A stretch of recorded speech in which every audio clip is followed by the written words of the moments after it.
ऐसा क्या कारण रहा आज के दिन में, आज सुबह के वक्त में जब आप उठे कि आप परमेश्वर इस भवन में बैठकर ये कहने पाए कि आज मैं अपने जीवन में खुश हूं, है ना? मैं कहता हूं यू आर ब्लेस्ड वन। आप धन्य हैं। क्यों धन्य है? मैं भी पढ़ रहा था भजन संहिता 84 वर्स 4 में, धन्य है वे जो परमेश्वर के भवन में रहते हैं।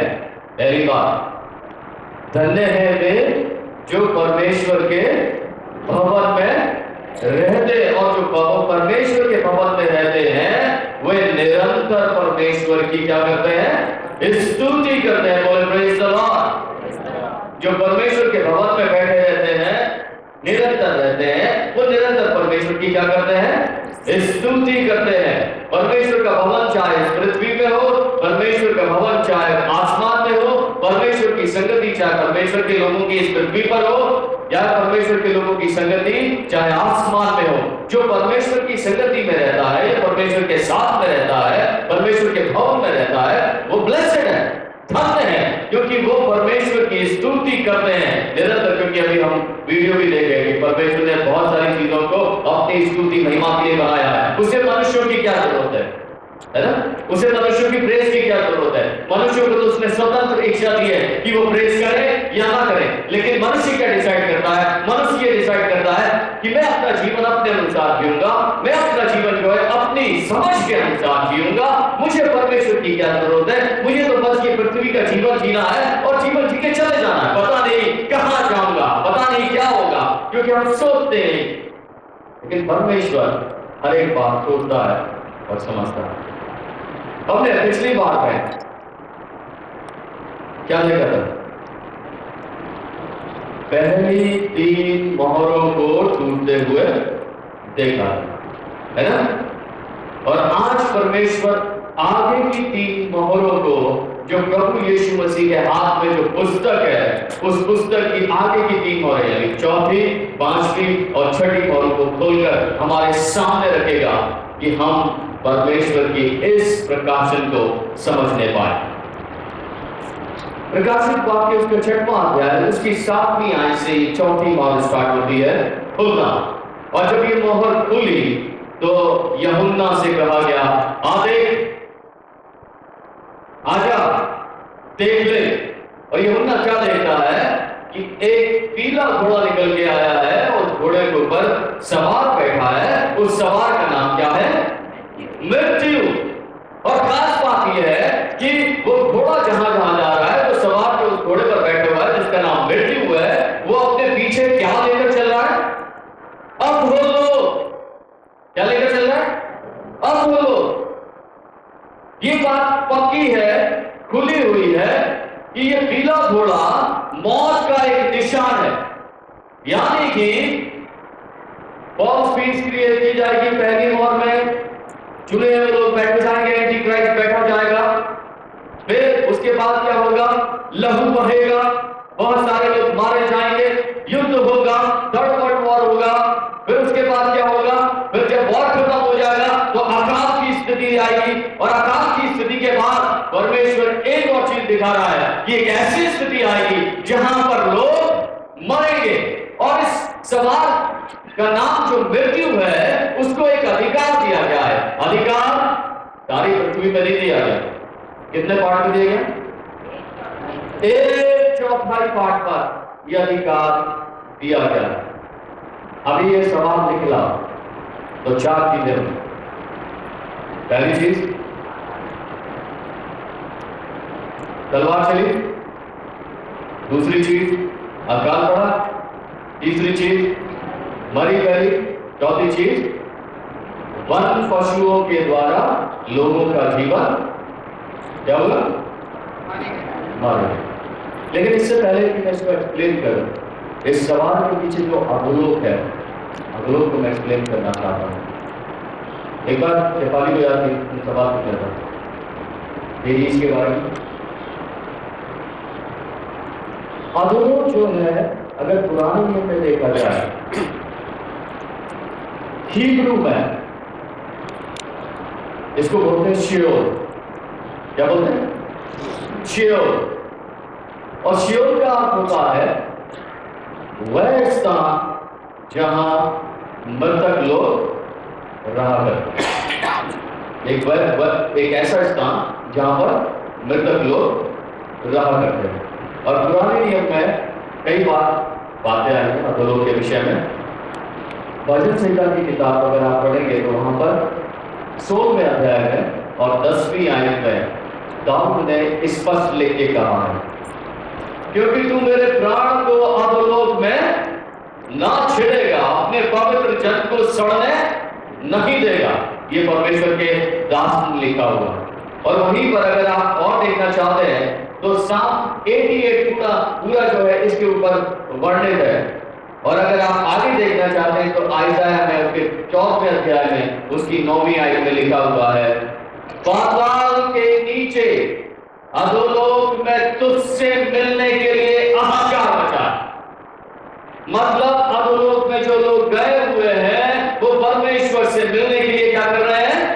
तड़प रहे हैं, बिलख रहे हैं। ये परमेश्वर हमारी मुलाकात तुझसे हो जाए, हे परमेश्वर हमारा रहन सहन तेरे साथ हो जाए, हे परमेश्वर हमारी संगति तेरे साथ हो जाए। क्या ये संभव है? क्योंकि उसमें स्पष्ट लिखा है कि पाताल के नीचे अधोलोक में हाहाकार मचा हुआ है और लोग परमेश्वर से मिलने के लिए तड़प रहे हैं। लेकिन जब इस पृथ्वी पे थे तब परमेश्वर से मिलने के लिए तड़प नहीं थी। जब इस पृथ्वी पे थे तो परमेश्वर के साथ संगति बिताने की तड़प नहीं थी। फिर क्या होता था? फिर घड़ी देखकर, टाइम देखकर परमेश्वर के साथ अपनी जिंदगी को स्पेंड किया जाता था। इसलिए मैं अपनी कलीसिया को, इस कलीसिया को बार बार एनकरेज करता हूं कि परमेश्वर के साथ वक्त बिताने की कोई लिमिट मत रखना। कहीं ऐसा ना हो कि अधोलोक में पहुंचकर हम भी अहंकार में फंसे, हम भी अहंकार करें, हम भी परमेश्वर से मिलने के लिए तरसे, हम भी परमेश्वर से संगति करने के लिए तरसे, क्योंकि वो स्थान है जहां पर मृतक लोग रहते हैं।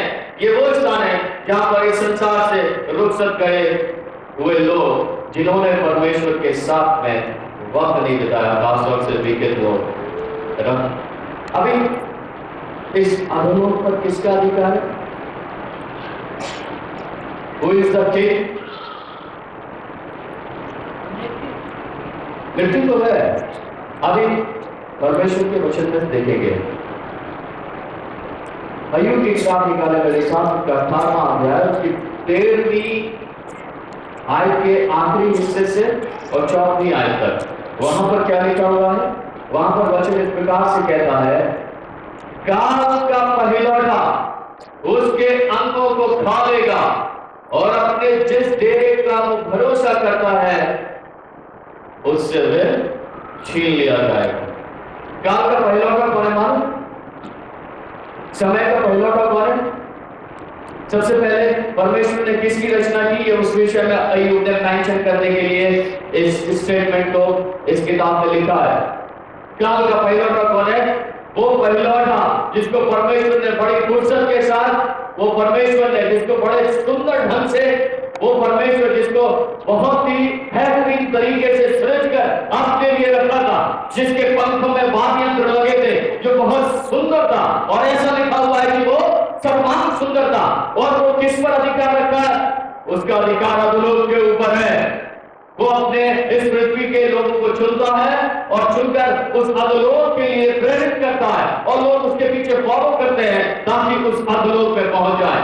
तो अधोलोक पर अधिकार रखने वाला कौन है? शैतान है। लेकिन ये अधिकार भी उससे छीन लिया जाएगा। कौन छीनेगा? कौन छीनेगा? परमेश्वर छीनेगा, क्योंकि ऐसा लिखा है। अगर आप पढ़ेंगे आयसाया 55:6 में तो वहां पर इस प्रकार से लिखा हुआ है, वह मृत्यु का अर्थात अधोलोक का, जहां पर मृत्यु है, जहां पर तड़प है, जहां पर पीड़ा है, जहां पर कष्ट है, वहां पर ऐसे लिखा हुआ है, वह मृत्यु का सदा के लिए क्या करेगा? नाश करेगा। तो शियोल का नाश करेगा, अधोलोक का नाश करेगा, क्योंकि उस शैतान का अधिकार उस पर से खत्म कर देगा। न्यू टेस्टामेंट में जो टर्म आया अधोलोक के लिए वो टर्म है हेडीज। एरीज, एक ऐसा स्थान जहां पर संसार के तमाम दुष्ट लोग पहुंचाए जाते।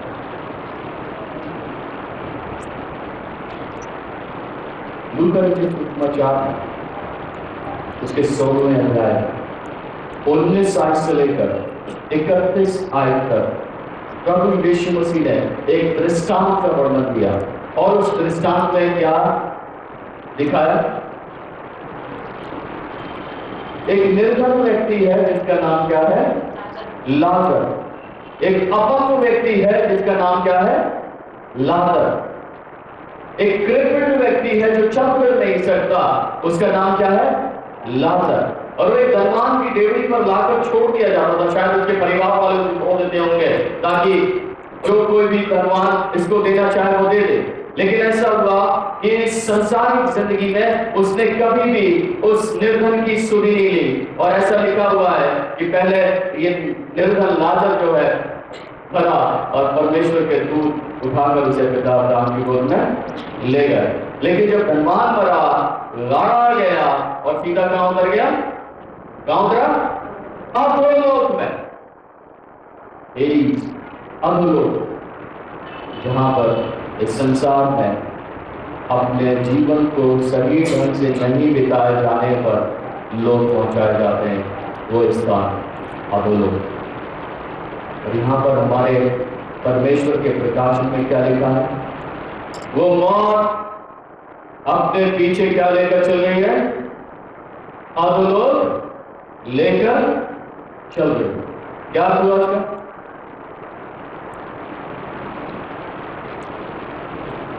Hell on earth। जब वो सवार इस पृथ्वी पर गुजरेगा, जब वो सवार इस पृथ्वी की 1/4 हिस्से पर गुजरेगा, उस समय जब वो गुजरेगा तो नरक जैसा माहौल बन जाएगा इस पृथ्वी पर। लोगों की लाइफ नरक से भी बदतर हो जाएगी। ऐसा परमेश्वर का ये प्रकाशन कहता है कि ये मौत का फरिश्ता जब गुजरेगा, ये चौथी मौत जब खोली जाएगी, और जब अकाल पड़ेगा, जब मरी फैलेगी, जब तलवार चलेगी, जब वन पशु आएंगे, तब एक ऐसी स्थिति आएगी जहां पर लोग अपनी जिंदगी को नरक से भी बदतर महसूस करेंगे। नरक बन जाएगा, क्योंकि वो अपने पीछे अधोलोक को लेकर चल रहा है, नरक को लेकर चल रहा है। जहां जिस स्थान पर वो खड़ा हो जाएगा वहां स्थान नरक बन जाएगा। जहां जिसकी लाइफ में वो खड़ा हो जाएगा उसकी लाइफ नरक बन जाएगी। कभी कभी मियां बीवी जब आपस में झगड़ते हैं या दूसरों से अपनी बातचीत शेयर करते हैं तो क्या कहते हैं? माफ करना, प्रैक्टिकल सिचुएशन है। इस आदमी के साथ शादी करके मेरा जीवन नरक बन गया है। पति लोग कहते हैं इस स्त्री के साथ शादी करके मेरा जीवन नरक बन गया है। आपको कैसे मालूम हुआ नरक का जीवन ऐसे होता है? जब तक कि आप नरक को एक्सपीरियंस ना करो, हेल को एक्सपीरियंस ना करो, तो आप कैसे कह सकते हो जीवन नरक बन गया है? नरक की स्थिति बहुत बदतर है। नरक का जीवन बहुत बदतर है। नरक में जो गया उनकी आवाजें उनकी तरफ अगर सुनेंगे तो सहा नहीं जाएगा, जाने की इच्छा नहीं होगी, क्योंकि इस पृथ्वी पर अभी नरक आया ही नहीं है। क्योंकि जब चौथी मौत खोली जाएगी, परमेश्वर अगर अपने बंदों के सामने ये रख रहा है तो वो ये कह रहा है कि कैसी स्थिति बन जाएगी जहां पर लोग कहेंगे कि नरक आ गया, नरक आ गया, है ना? 1/4 पार्ट इस पूरे संसार में आपको मालूम है कितनी कंट्रीज है? 196। कितने? और इस 196 का 1/4 निकाला जाए तो क्या होगा? लगभग 49 कंट्रीज, है ना? 98 का 1/4 आएगा 49। लेकिन मैं 49 कंट्री को स्पेसिफिकली नहीं बता सकता, लेकिन होल वर्ल्ड की बात कर रहा है परमेश्वर, पृथ्वी की बात कर रहा है। अगर पृथ्वी की आबादी देखी जाए, ऐसे समझिए, अगर पृथ्वी की आबादी देखी जाए तो पूरी पृथ्वी की आबादी 7.5 बिलियन है। 750 करोड़, 7.5 बिलियन, और 7.5 बिलियन का अगर 1/4 भाग निकालते हैं तो कितना आएगा?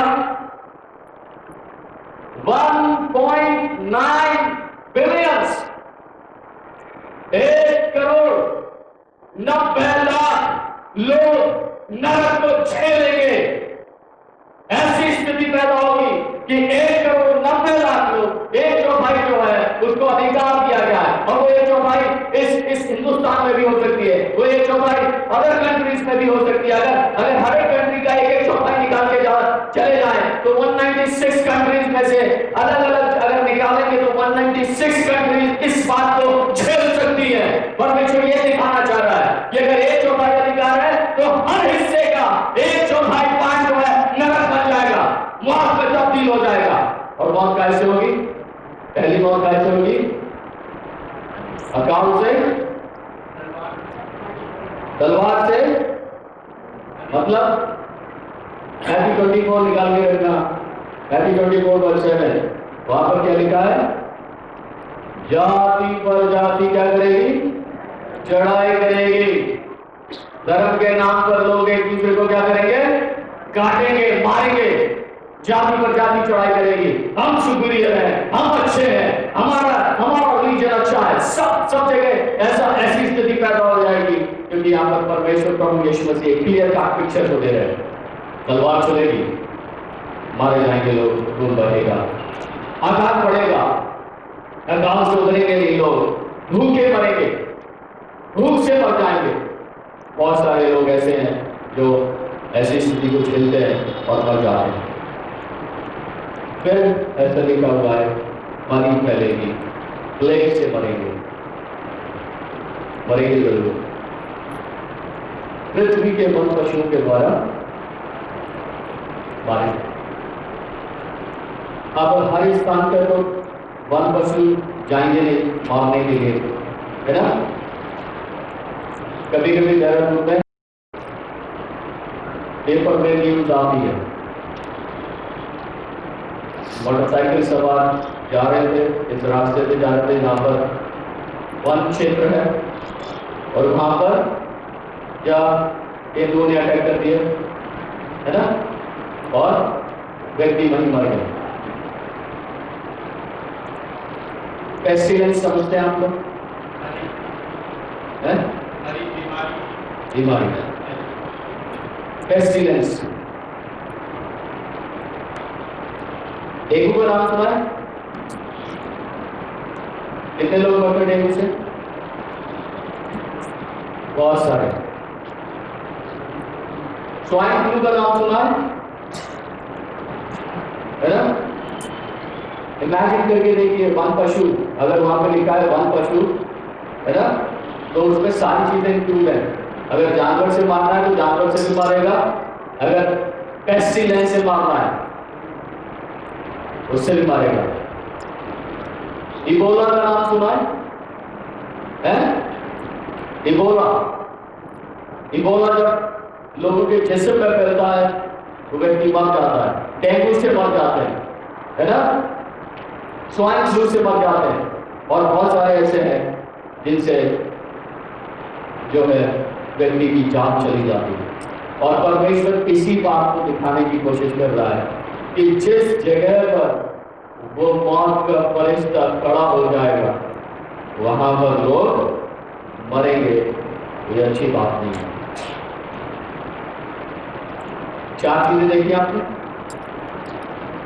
तलवार, अकाल, मरी और वन पशु। अब इन 4 कंडीशन में आप अपना जीवन बचाएंगे कैसे, या मैं अपना जीवन कैसे बचाऊंगा? सोचा है, तैयारी करके रखी है? अगर नहीं करके रखी है तो मैं आपके सामने एक क्लियर कट पिक्चर देता हूं, क्योंकि ये अभी का दर्शन नहीं है, ये परमेश्वर ने पहले से ही प्लान करके रखा है। ये 4 चीजें परमेश्वर ने पहले से ही प्लान कर रखी है। तलवार, वन पशु, अकाल, मरी। मेरे साथ निकाले हिजकिय्याह की किताब, उसका 14वां अध्याय, अगर उसकी 12 आयत से पढ़ेंगे तो वहां पर परमेश्वर स्पष्ट एक क्लियर कट पिक्चर दे रहा है। और वहां पर लिखा हुआ है कि मैं देश में क्या फैलाऊंगा? तलवार चलवाऊंगा, और तलवार से बहुत सारे लोग मर जाएंगे। फिर वो कह रहा है कि मैं मरी फैलाऊंगा, मरी से बहुत सारे लोग मर जाएंगे। फिर वो कह रहा है कि मैं अकाल से बहुत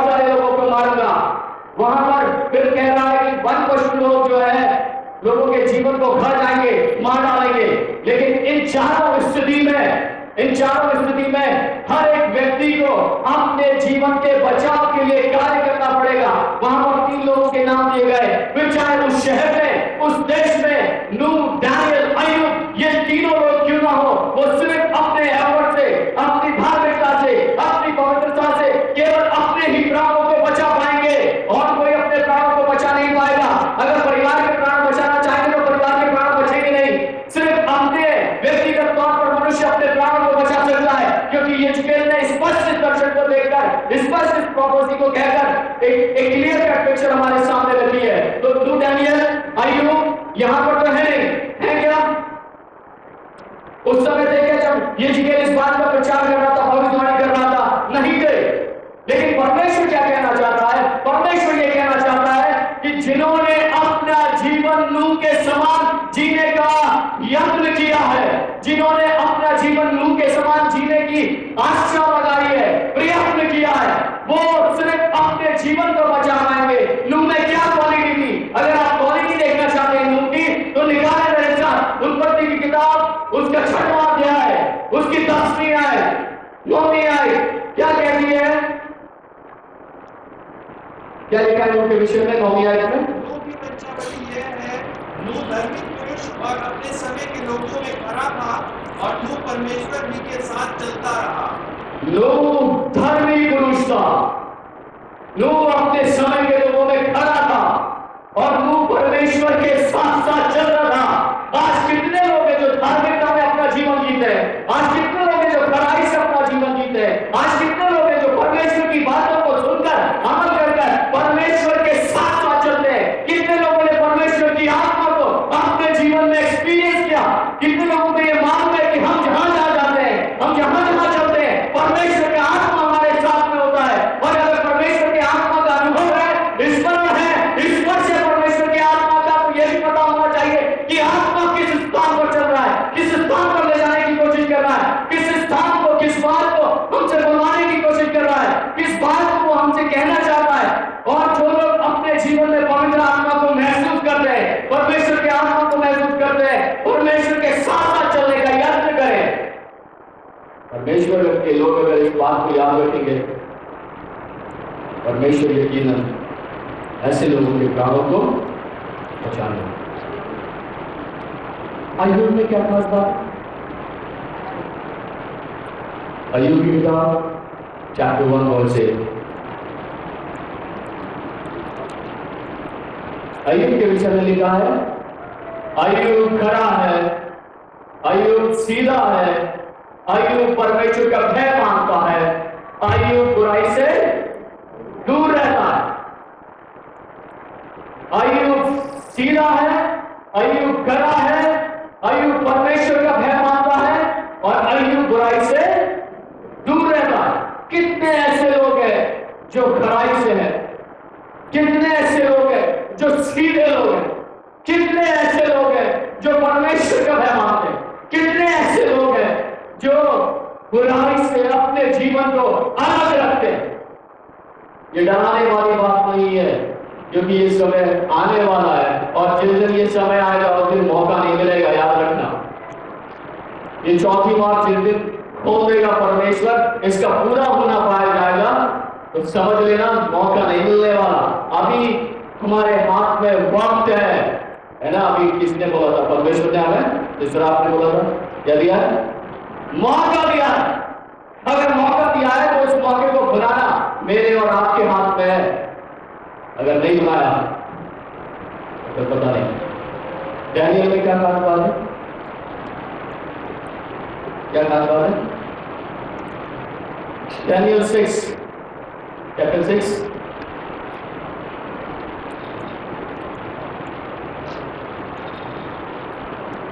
10वीं आयत में एक डैनियल के जीवन का चित्रण। 10वीं आयत में लिखा है, विषम परिस्थितियों में भी, एक ऐसी परिस्थिति जिस परिस्थिति में डैनियल अपने परमेश्वर की उपासना नहीं कर सकता था, एक फरमान निकला हुआ था कि जो कोई भी झुकेगा तो राजा की मूर्ति के आगे झुकेगा। लेकिन डैनियल क्या कर रहा है? प्रार्थना कर रहा है।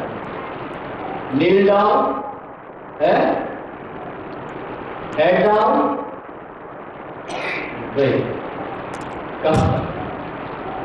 किस स्थिति में?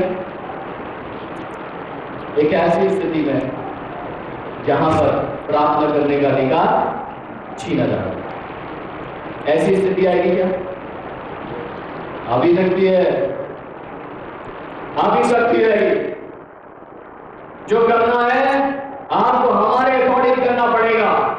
ऐसे तानाशाह लोग खड़े हो जाएंगे और कहेंगे कि जो करना है, अगर झुकना है तो हमारे आगे झुकना पड़ेगा, अगर चलना है, जिंदगी बितानी है तो हमारे अकॉर्डिंग बितानी पड़ेगी। ऐसी स्थिति में परमेश्वर के लोग क्या करेंगे? ऐसी स्थिति में परमेश्वर के लोग घबराकर क्या वही फॉलो करेंगे जो इंस्ट्रक्शन दिए जाएंगे।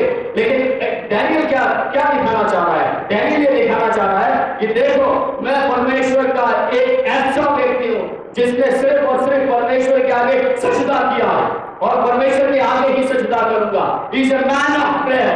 अगर यीशु मसीह की लाइफ देखी जाए, he is a man of prayer। जब मौका मिला उठकर प्रार्थना की। भोर का समय हो, रात का समय हो, दोपहर का समय हो, सांझ का समय हो, जब मौका मिला परमेश्वर के इस पुत्र में प्रार्थना की। और आज कितने लोग हैं कि जब मौका मिलता है परमेश्वर के लोग अपना जीवन प्रार्थना में बिताते हैं। अगर प्रार्थना में नहीं बिताया तो करेज नहीं आएगा, झेलने का करेज नहीं आएगा, हिम्मत नहीं आएगी, कैसे फेस करेंगे? और परमेश्वर क्या चाहता है? वो ये चाहता है कि जब ये चार चीजें आएंगी, मौत का फरिश्ता लेकर गुजरेगा, तो डैनियल सिर्फ अपने जीवन को बचा पाएगा। बोले प्रेज़ द लॉर्ड। क्या डैनियल है? क्या यूब है? क्या नूह है? सिर्फ व्यक्तिगत तौर पर ऐसे लोग अपने जीवन को बचा पाए। इसलिए परमेश्वर एनकरेज करना चाहते हैं कि ऐसी स्थिति में पड़ने से पहले बेहतर होगा कि हम अपने जीवन को, अपने एम को ऐसा कर लें कि हम अय्यूब भी बन जाए, डैनियल भी बन जाए और नूह भी बन जाए। बोले प्रेज़ द लॉर्ड। प्रयत्न करें नूह बनने का, प्रयत्न करें डैनियल बनने का, प्रयत्न करें अय्यूब बनने का, क्योंकि परमेश्वर चाहता है, जीवन बचाना चाहता है। आगे बढ़ेंगे। पांचवी मोहर। जब पांचवी मोहर खोली तो यमुना को यह नहीं कहा गया कम एंड सी। पहली मोहर में खोला गया आजा देख ले। दूसरी मोहर में जब खोला गया तो उसको कहा गया आजा देख ले। तीसरी मोहर में जब वो पुस्तक को खोला गया तो यमुना से कहा गया आजा देख ले। चौथी मोहर में भी बोला गया आजा देख ले। लेकिन पांचवी मोहर में यमुना से ये नहीं बोला गया कि आजा देख ले, क्योंकि ये दर्शन कहां का दर्शन है? ये दर्शन पृथ्वी का नहीं है। ये दर्शन कहां का दर्शन है? स्वर्ग का दर्शन है। बोले प्रेज़ द लॉर्ड। अब स्वर्ग की बारी है। पांचवी मोहर में परमेश्वर स्वर्ग के दर्शन कराता है और स्वर्ग के दर्शन में क्या दिखा उसे? सबसे पहले ये परमेश्वर की बेटी है और परमेश्वर की बेटी के नीचे परमेश्वर के तमाम उन लोगों के प्राणों को रखा गया है जिन्होंने वचन के कारण, गवाही के कारण अपने प्राणों को दिया है। ठीक है, ये लिखा है। अभी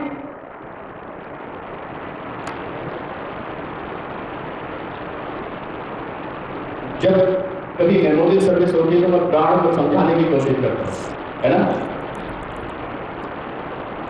आज हिब्रू वर्ड से प्राण को समझाने की कोशिश करता हूं। हिब्रू में प्राण को बोलते हैं नेफेश। क्या बोलते हैं? याद रखना, हिब्रू में प्राण को बोलते हैं नेफेश, जिसका अर्थ है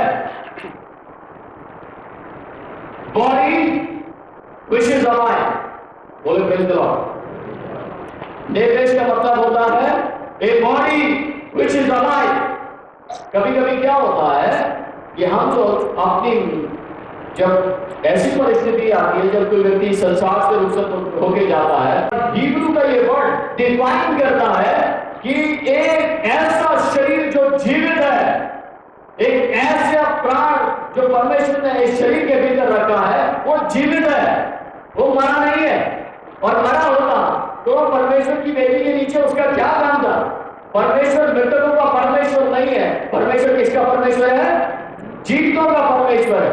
और इसीलिए ये प्राण सुरक्षित रखे गए, क्योंकि इन प्राणों में जान है, जीवन है, जिंदा है। अभी ये ऑल्टर के नीचे, ऑल्टर कैसा पार्ट होता है? ये ऑल्टर है, आपको दिखाई दे रहा है ऑल्टर? हम लोग ऊपर जूते पहन के नहीं जाते, क्यों नहीं जाते? बोले, जोर से बोले। क्योंकि ये पवित्र स्थान है। इमेजिन करना, अभी जो ऐसी स्थिति आई, जो अभी हमने चौथी बार में देखा, जो लोग दानियल के समान अपने प्राणों को संकट में डालेंगे या मर भी जाएंगे, तो परमेश्वर क्या करेगा? उनके प्राणों को एक ऐसे पवित्र स्थान में जहां पर उसका वास है, जहां पर उसकी उपस्थिति है, ऐसे लोगों को वहां पर रखेगा। बोले प्रेज़ द लॉर्ड। कितने लोग बनना चाहते हैं प्रभु यीशु मसीह में? बहुत थोड़े थे। मैं तो चाहूंगा कि अगर प्राण निकले तो इस तरीके से निकले, यीशु के नाम में कोई कत्ल करना चाहे, मारना चाहे, मार जाए, झुकूंगा नहीं, ताकि मैं भी उस ऑल्टर का हिस्सा बनूं। मेरा ये मानना है, ये मेरी सोच है, ये मेरा विश्वास है कि अगर कभी प्राण निकले, अगर ऐसी स्थिति में मैं मारा गया, तो मेरे लिए प्रिविलेज होगा कि मैं परमेश्वर के ऑल्टर का हिस्सा बनूंगा, है ना? ये प्रिविलेज वाली बात है कि परमेश्वर अपने पवित्र स्थान में अपने लोगों को रखेगा। ऑल्टर के वेदी के नीचे प्राण रखेगा। आइडिया कहां से आया, मैं आपको बताना चाहता हूं। लेविटिकस की किताब निकाला, लेविटिकस का 4वां अध्याय 7वें। यहां पर बहुत अच्छे तरीके से लिखा गया, तो पूरा नहीं बताऊंगा, बस याजक को ये हुक्म दिया गया है जब पाप बलि चढ़ाई जाती है, बलि किया जाता है, तो वहां पर लिखा हुआ है इस तरीके से, बछड़े के सब लहू को, ठीक है, बछड़े का जितना भी लहू होगा, सारे लहू को वेदी के पाए, मतलब जो पैर है, नीचे का हिस्सा होता है पैर, है ना? टेबल पे अगर पैर लगे होते हैं, पाए लगे होते हैं, तो पाए जो नीचे का हिस्सा होता है, वेदी के पाए पर उंडेल दे, सारा का सारा क्या कहते? उंडेल दे। कुर्बानी का लहू जो है वेदी के नीचे रखा जाता है, उंडेला जाता है। और ये कुर्बानी का लहू है, कुर्बानी का लहू मतलब क्या होता है? प्राण। क्या होता है? प्राण। लेविटिकस में स्पष्ट है, 7वें अध्याय में 11वीं आयत पे, इस शरीर का प्राण लहू में रहता है, स्पष्ट लिखा है ना? वहां पर क्या दिया गया है रेवलेशन में कि वेदी के नीचे परमेश्वर के लोगों के प्राण, जिन्होंने परमेश्वर के वचन के लिए और परमेश्वर की गवाही के लिए अपने प्राणों को दे दिया, बलिदान किया, है ना? वो प्राण वेदी के नीचे लाए जाते हैं। ये आइडिया बहुत सारा है व्यवस्था से, क्योंकि जो भी सेक्रीफाइस देखना होता है, उसका लहू, उसका प्राण कहाँ डाला जाता है? वेदी के नीचे, है ना? और इसीलिए परमेश्वर ये हमारे सामने दर्शन करता है। इन लोगों का एक पुकार है, वहां पर एक पुकार दी गई, और पुकार के क्या कह रहे हैं? हे स्वामी, हे पवित्र, हे सत्य, तू कब तक न्याय ना करेगा? तू कब तक पृथ्वी पर रहने वालों से हमारे प्राणों का बदला ना लेगा? ये पुकार कर कह रहे हैं। जो प्राण है वो चिल्ला कर कह रहे हैं, परमेश्वर की दुआएं दे रहे हैं, परमेश्वर के सामने प्रार्थना कर रहे हैं, हे स्वामी, हे पवित्र, हे सत्य, तू कब तक न्याय ना करेगा? तू कब तक जो है हमारे प्राणों का बदला पृथ्वी पर रहने वालों से ना लेगा? क्योंकि इन्होंने हमें मार डाला, इन्होंने हमारा कत्ल कर दिया, इन्होंने हमें बुरी तरीके से मारा है। तू कब तक चुप रहेगा? क्योंकि प्राण बोलता है। कब बोला था प्राण? मालूम है? Genesis 4 जेनेसिस 4 वर्स 10 क्या बोलता है परमेश्वर? परमेश्वर ने कहा तुमने ये क्या किया? कैसे बोला है परमेश्वर? उसने कत्ल किया है अपने भाई का, मारा है, हत्या की है। किस लिए? क्योंकि उसके जीवन से गवाही निकली है। क्या गवाही निकली उसके जीवन से? कि देखो परमेश्वर की शुक्रगुजारी कैसे की जाती है, सीखो मुझसे। और इस बात के जवाब में, इस बात की गवाही को उसने अपने जीवन से निकाली थी कि शुक्रगुजारी कैसे की जाती है, परमेश्वर को धन्यवाद कैसे दिया जाता है। उसके भाई के चरण में उसे घात किया सिर्फ गवाही के लिए कि परमेश्वर ने उसकी शुक्रगुजारी को कबूल कर लिया, मेरी शुक्रगुजारी को कितनी कबूल किया। सिर्फ जलन में मार दिया उसे, मार दिया। तो परमेश्वर क्या कह रहा है? कैन तूने ये क्या किया? क्या किया तुमने? तेरे भाई का लहू भूमि से मेरी ओर देखकर दुहाई दे रहा है, चिल्ला चिल्ला कर दुहाई दे रहा है। यहां पर बेटी के 5 जो प्राण रखे गए हैं वो क्या कर रहे हैं? दुहाई दे रहे हैं परमेश्वर की द्वारा। और इसलिए अभी तो अगर ऐसा कभी हुआ तो शायद हम भी इस चिल्लाहट में शामिल हो सकते हैं परमेश्वर की वेदी के नीचे कि प्रभु हमारे प्राणों का बदला कब तक न लेगा। और ऐसा लिखा है कि उनको श्वेत वस्त्र दिया गया। जो चिल्ला रहे थे, जिनके प्राण परमेश्वर की वेदी के नीचे रखे थे, उनको क्या दिया गया? श्वेत वस्त्र दिया गया। और उनसे कहा गया थोड़ी देर और विश्राम करो, क्योंकि जब तक तुम्हारे संगी दास और संगी भाइयों की गिनती पूरी ना हो ले, क्योंकि अभी और भी बाकी है जो मरने वाले हैं। बोले भाई जरा, और भी बाकी है जो प्रभु यीशु मसीह के नाम में कत्ल होने वाले हैं। बोले प्रेज़ द लॉर्ड। और भी बाकी है जो प्रभु यीशु मसीह के वचन के कारण, जो प्रचार का काम है, प्रचार के कारण कत्ल होने वाले हैं। बोले प्रेज़ द लॉर्ड। और भी बाकी है जो प्रभु यीशु मसीह की गवाही देने के कारण कत्ल होने वाले हैं। अगर कत्ल होने वाले हैं तो बोले प्रेज़ द लॉर्ड। क्योंकि परमेश्वर तब तक चुप रहेगा जब तक कि उनकी गिनती पूरी ना हो जाए, क्योंकि अभी गिनती पूरी नहीं हुई है, बाकी है। अभी और लोगों को मरना बाकी है प्रभु यीशु मसीह के नाम में। और ये तब तक चलेगा जब तक कि ट्रिब्यूलेशन का पीरियड पूरा ना हो जाए। और ट्रिब्यूलेशन बहुत जल्दी होने वाला है, परसिक्यूशन बहुत जल्दी होने वाला है। ये तब तक चलेगा जब तक कि गिनती पूरी ना हो जाए। क्योंकि मत्ती 24 में और उसकी 21वीं आयत में बहुत स्पष्ट लिखा है, और वहां पर इस प्रकार से लिखा है, उस समय ऐसा भारी क्लेश होगा जैसा जगत के आरंभ से ना अब तक हुआ और ना कभी होगा। एक भारी क्लेश, ट्रिब्यूलेशन होने वाला है, और इसके लिए हमें अपने आप को तैयार रखना। सवाल ये उठता है, क्या हमारे पास इनफ फेथ है कि हम इस ट्रिब्यूलेशन में खड़े रह सकें?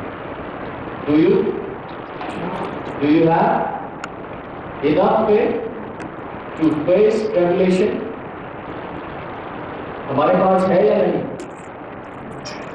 चेक करना लाइफ में कि ऐसा फेथ जो इस क्लेश में स्थिर रह सके। क्या मैंने अभी तक अपने जीवन में डेवलप किया है या पाया है या नहीं? क्योंकि ये बहुत जल्द होने वाला है, तैयार रखें अपने जीवन। अब बात करते हैं आपकी मोहर की, जो 6वीं मोहर है चैप्टर की। जल्दी जल्दी मैं बताना चाहूंगा। 12वीं आयत से, जब 6वीं मोहर खोली गई तो एक बहुत बड़ा भूकंप हुआ, ऐसा लिखा है। और 6वीं मोहर खोली गई है तो गड़बड़ी कहाँ है? अभी आंचल ने और शेफाली ने एक वीडियो दिखाया, क्या दिखाया? स्टार्स है ना, लाइट ये लिखा है। अभी जब छठवीं मोहर खोली जाएगी तो गड़बड़ी कहाँ होगी? आसमान में। गड़बड़ी कहाँ होगी? आसमान में। और आसमान में गड़बड़ी से पहले क्या होगा कि एक बहुत बड़ा भूकंप आएगा, बहुत बड़ा भूकंप आएगा, क्योंकि ऐसा लिखा है। रेवलेशन की किताब निकाल था 11वां अध्याय 13वीं आयत।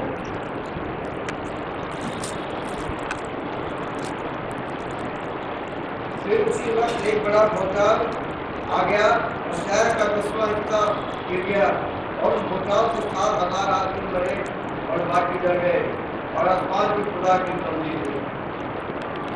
ऐसा लिखा है, फिर उसी घड़ी एक बड़ा भूकंप हुआ और नगर का 10वां भाग गिर गया। उस भूकंप में 7,000 लोग क्या हो गए? मारे गए। और जब बहुत जो बचे हुए थे उन लोगों ने इस बात को देखा तो क्या करने लगे? परमेश्वर की तारीफ करने लगे। अभी ऐसा भूकंप आया क्या जिसमें 7,000 लोग मारे गए? अभी तक ऐसा नहीं आया 7,000 लोग मारे गए। लेकिन जिस वक्त ऐसा भूकंप आएगा, यह बाइबल इस बात को डिक्लेयर कर रही है, एक बहुत बड़ा भूकंप आएगा। जब आसमान में गड़बड़ी होगी तो सबसे पहले एक बहुत बड़ा भूकंप आएगा जिसमें नगर का 10वां हिस्सा गिर जाएगा। अभी 1/4 पार्ट चल रहा था, अब 10वां हिस्से की बात परमेश्वर कर रहा है। 10वां हिस्सा गिर जाएगा और 7,000 लोग मर जाएंगे। ये ऐसी दुखद घटना होने वाली है जो परमेश्वर दिखाना चाह रहा है। और फिर रेवलेशन के 16वें अध्याय में, प्रकाशित वाक्य 16वें अध्याय में 18वीं आयत में ऐसा लिखा हुआ है, फिर बिजलियां चमकी और शब्द और गर्जन हुए और एक ऐसा भूकंप आया कि जब से मनुष्य की उत्पत्ति हुई है तब से ऐसा बड़ा भूकंप कभी ना आया। ये स्पष्ट कर रहा है। जो छठवीं मोहर खोल रही है, छठवीं मोहर जो खोली गई है उसमें स्पष्ट किया गया है। रेवलेशन बार बार इस बात को दिखा रहा है कि यह बहुत बड़ा भूकंप होगा। और ऐसा लिखा है आगे, सूर्य कंबल के समान काला हो जाएगा, चंद्रमा लहू के समान हो जाएगा। Isaiah chapter 13 verse 10। और वहां पर इस प्रकार से लिखा है, क्योंकि आकाश के तारागण और बड़े बड़े नक्षत्र अपना प्रकाश न देंगे, सूर्य उदय होते होते अंधेरा हो जाएगा, चंद्रमा अपना प्रकाश न देगा। आइज़ाया इस बात को डिक्लेयर पहले ही कर चुका है। आसमान की गड़बड़ी होगी, ये डिक्लेयर कर रहा है। अगर आप और देखना चाहते हैं तो योएल नबी की किताब उसका 2रा अध्याय उसकी 10वीं आयत में लिखा हुआ है, उनके आगे पृथ्वी कांप उठती है, आकाश थरथराता है, सूर्य और चंद्रमा काले हो जाते हैं और तारे नहीं झलकते। सब कुछ खराब हो जाएगा, सूर्य खराब हो जाएगा, काला हो जाएगा, रोशनी नहीं देगा, चंद्रमा लाल हो जाएगा, लहू के समान लाल हो जाएगा, रोशनी नहीं देगा। तारे क्या होंगे? तारे गिर पड़ेंगे, आसमान पर से गिर पड़ेंगे, रोशनी ना देंगे। सब गड़बड़ी और गड़बड़ी। वर्ष 31 में योएल नबी की किताब के 31 में ही परमेश्वर ये कहता है, यहोवा के उस बड़े और भयानक दिन के आने से पहले, ये तब होगा जब परमेश्वर का दिन आएगा, उससे पहले सूर्य अंधियारा होगा और चंद्रमा रक्त का सा हो जाएगा, जैसा रेवलेशन में लिखा है। आज परमेश्वर के लोगों ने पहले ही भविष्यवाणी की है। मत्ती सुसमाचार का 24वां अध्याय 29वीं आयत से यीशु मसीह क्या कहते हैं वो भी आप देख लीजिए। यीशु मसीह ने क्या कहा?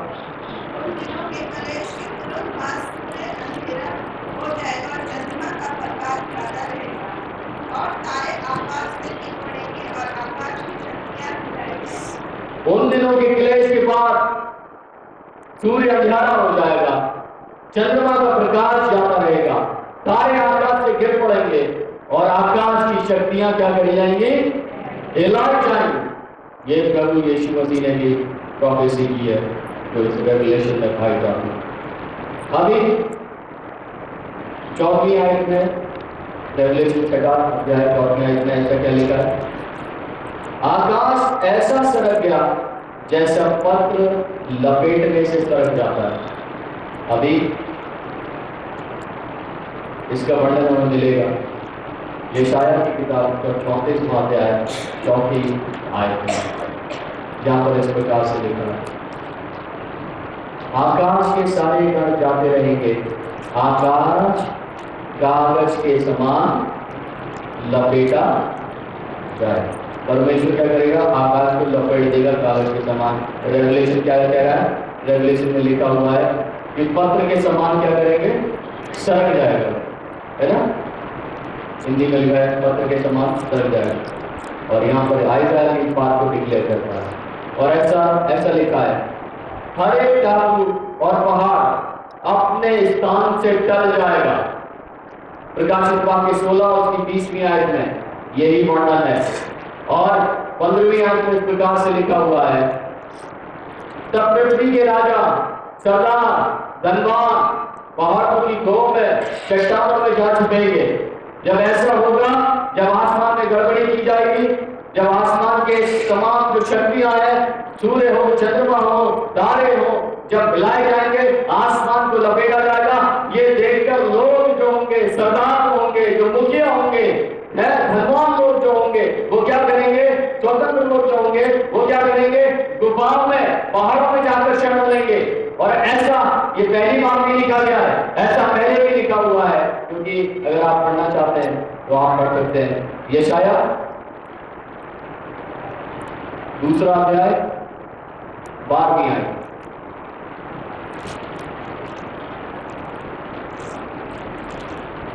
क्योंकि यहोवा का दिन, अभी जो यहां पर दिया गया, राजा, सरदार, धनवान, इनकी कैटेगरी वहां पर यशाया डिक्लेयर करता है। ये जो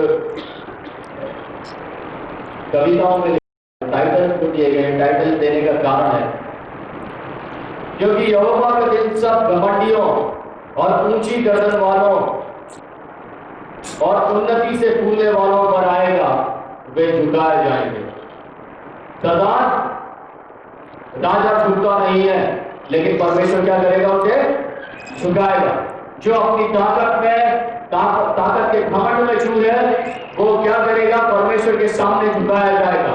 जो अपने पैसे के घमंड में चूर है, वो क्या किया जाएगा? परमेश्वर के सामने झुकाया जाएगा। एक ऐसी नौबत आएगी कि वो अपने प्राणों को बचाने के लिए टीलों में छुपेंगे, गुफाओं में छुपेंगे, पहाड़ों की ओर भागेंगे और अपने जीवन को बचाने की कोशिश करेंगे। ऐसा परमेश्वर के कलाम में लिखा हुआ है, और ऐसा ही लिखा है। और वो चट्टानों से क्या कहेंगे? पहाड़ों से क्या कहेंगे? हम पर गिर पड़ो, हम पर गिर पड़ो, हमको ढांक लो, हम पर गिर पड़ो, हमको ढांक लो। हमसे ये सहा नहीं जाता, हमसे बर्दाश्त नहीं होता, है ना? कभी भी लाइफ घमंड में मत बिताना। परमेश्वर क्या कहना चाह रहा है? जो घमंडी है, अपने घमंड को नीचा करे। जो अपने पैसे के घमंड में, अपने पैसे के घमंड को नीचा करे। जो अपने पावर के घमंड में है, जो अपनी पोजीशन के घमंड में है, अपनी पोजीशन के घमंड को नीचा करे। क्योंकि जो घमंड में रहते हैं, उनके साथ ऐसी नौबत आने वाली कि परमेश्वर झुकाएगा और वो पहाड़ों से कहेंगे कि हम पर गिरकर हमको ढांक लो, बचा लो, मेरे के प्रकोप से बचा लो, क्योंकि ये परमेश्वर का दिन है। होशे नबी की किताब उसका 10वां अध्याय, उसकी 8वीं आयत, लास्ट पार्ट, वहां पर होशे नबी ने इस बात को पहले ही भविष्यवाणी की पुस्तक में लिख दिया। उस समय लोग पहाड़ों से कहेंगे हमको छिपा लो, और टीलों से कहेंगे हम पर गिर पड़ो, है ना? नए नियम में लूका रचित सुसमाचार उसका 23वां अध्याय और 30वीं आयत,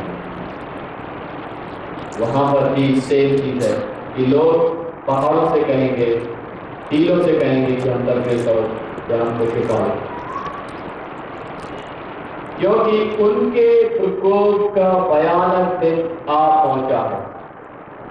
अब कौन ठहर सकता है? जब परमेश्वर आएगा, तब यीशु मसीह आएगा, कोई ठहर नहीं सकेगा, कोई उसके सामने स्थिर नहीं रह सकेगा, कोई उसके सामने ऊंची आवाज नहीं निकाल सकेगा, कोई उसके सामने अपना सिर ऊंचा नहीं कर सकेगा, क्योंकि उस समय वही एकमात्र परमेश्वर, एकमात्र राजा होगा। एक ऐसी स्थिति जब छठी मोहर खोली जाएगी, अभी खुली नहीं है, है ना। अभी क्या नासा ने क्या डिक्लेयर किया था 12 तारीख को, 11-12 तारीख को रात नहीं होगी, है ऐसा डिक्लेयर किया था, रात नहीं होगी, वो रोशनी रोशनी दिखाई देगी आकाश में, रात नहीं होगी, रात का अनुभव नहीं होगा। लेकिन परमेश्वर जब अपनी छठी और बोलेगा तब क्या होगा, रात की रात होगी, रोशनी होगी, अंधेरा ही अंधेरा होगा, रोशनी का नामो निशान नहीं होगा। जो पृथ्वी पर सूर्य प्रकाश देता है वो भी काला हो जाएगा, जो चंद्रमा प्रकाश देता है वो भी ढक लिया जाएगा, वो भी लाल हो जाएगा, जो तारे जो रोशनी देते हैं वो भी गिर पड़ेंगे, है ना। अंधेरे ही अंधेरा, अंधेरे में आप क्या करेंगे, अंधेरे में जीवन कैसे बिताएंगे, अंधकार से आप क्या क्या एक्सपेक्ट करेंगे, है ना। जीवन का अंधकार अगर अभी नहीं दिखाई दिया तो यह अंधकार सदैव रहने वाला है। इसलिए क्योंकि परमेश्वर ने स्पष्ट इस बात को लिखा है अपने कलाम में। योएल नबी की किताब उसका 2 अध्याय 11वीं आयत, उसकी लास्ट पार्ट में क्या लिखा है, यहोवा का दिन बड़ा और भयानक है, उसको कौन सह सकता है। अभी तो हम लेंथ नहीं मालूम था कितना पीरियड होगा, लेकिन योएल इस बात को क्या कह रहा है, यहोवा का दिन बड़ा है और भयानक है, बहुत देर तक रहेगा, भयानक है, उसको कौन सह सकता है। कोई हिम्मत नहीं है ना, हमें हिम्मत नहीं है। मलाकी भी इस बात को कहता है 3 अध्याय में 2 आयत में, परंतु उसके आने के दिन को कौन सह सकता है, जब तक वह दिखाई दे तब कौन खड़ा रह सकेगा। ये परमेश्वर कह रहा है कि जब प्रभु का दिन आएगा कि शक्तियां हिलाई जाएंगी तब कोई टिक नहीं पाएगा, कुछ भी चीज काम नहीं आएगी। इसलिए बेहतर है कि जो स्थितियां परमेश्वर ने हमारे सामने रखी, इससे पहले की तलवार चले, इससे पहले की मरी पहले, इससे पहले की परमेश्वर वन्य पशुओं के द्वारा जीवन समाप्त करे, इससे पहले कि आकाम लोग पेश करें, नूह बन जाना, दानियल बन जाना, अय्यूब बन जाना, ताकि जीवन बच जाए। परिवार को प्रीच करना कि बच्चों नूह के समान बनना जो परमेश्वर के साथ साथ चलता था, बच्चों अय्यूब के समान बनना जो परमेश्वर का भय मानकर बुराई से अलग रहता था, बच्चों दानियल के समान बनना जो लगातार अपने जीवन को प्रार्थना में रखता था। सिखाना, अभी से जनरेशन को सिखाना, चाहे हम नहीं हो लेकिन हमारा कमिंग जनरेशन इन बातों को लेकर अपने जीवन को तो बचा सके। और इसलिए परमेश्वर चाहते हैं कि हम हमेशा हर बात के लिए तैयार हैं, और जितना ज़्यादा परमेश्वर के साथ हम लोग जुड़े रहेंगे उतना ज़्यादा परमेश्वर हमें अपनी करुणा, अपनी दया में भरकर रखेगा। जहाँ मैंने स्टार्ट किया था नहीं फिर से खत्म करूँगा कि दाऊद क्या कहता है, धन्य है वे जो परमेश्वर यहोवा के भवन में रहते हैं और निरंतर उसकी स्तुति करते हैं। इससे बढ़कर और कोई काम नहीं।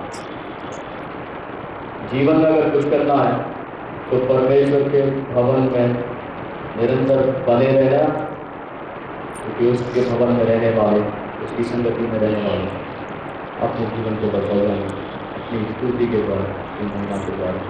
परमेश्वर में ताकत है, हिम्मत है, विश्वास है कि हम अपने जीवन को ऐसा बनाएं कि तमाम मुश्किल परिस्थितियों के पार होकर परमेश्वर के राज्य में चले।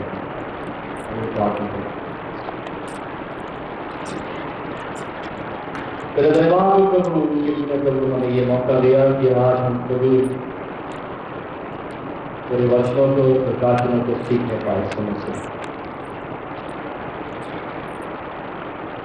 धन्यवाद देना चाहते हैं प्रभु कि तूने हमें चिताया, चितौनियां दे रहा प्यारे परमेश्वर कि हम तेरी चितौनियों को सुने, स्वीकारें, अमल करें और अपने जीवन को तेरे अनुरूप बना सकें। ऐसे जैसे नूह का जीवन था, ऐसे जैसे अय्यूब का जीवन था, ऐसे जैसे दानियल का जीवन था। तो हमें तैयार कर, मैं तैयारी की आत्मा दो प्यारे परमेश्वर ताकि हम ऐसे ही बन जाए ताकि हम अपने जीवन को प्रभु बचा सकें। ये वचन पास ऑन करने की शक्ति देना, परिवारों में पास ऑन करने की शक्ति देना, ताकि हर एक व्यक्तिगत तौर पर प्रभु बचाया जाए। प्रभु तेरा अनुग्रह हमें संभालेगा, तेरा अनुग्रह ही प्यारे परमेश्वर हमें तेरे बातों में लेकर जाएगा। ये प्रभु अपनी दया दृष्टि हमारे ऊपर रखना, अपने राज्य में प्रभु हमारी सुधि लेना, ऐसी प्रार्थना करें। प्रभु जिन्हों ने तेरे वचनों को सुना है आज सुबह के वक्त में, वचनों के द्वारा प्रभु हर एक जीवन प्रकाशित करना, आशीषित करना, बलवंत करना और विश्वास से परिपूर्ण करना, ताकि हर एक जन जो है पूरी तरह से प्रभु तेरे योग्य है। मानते हैं छोटी सी प्रार्थना को तेरे प्रिय और उद्धार करना,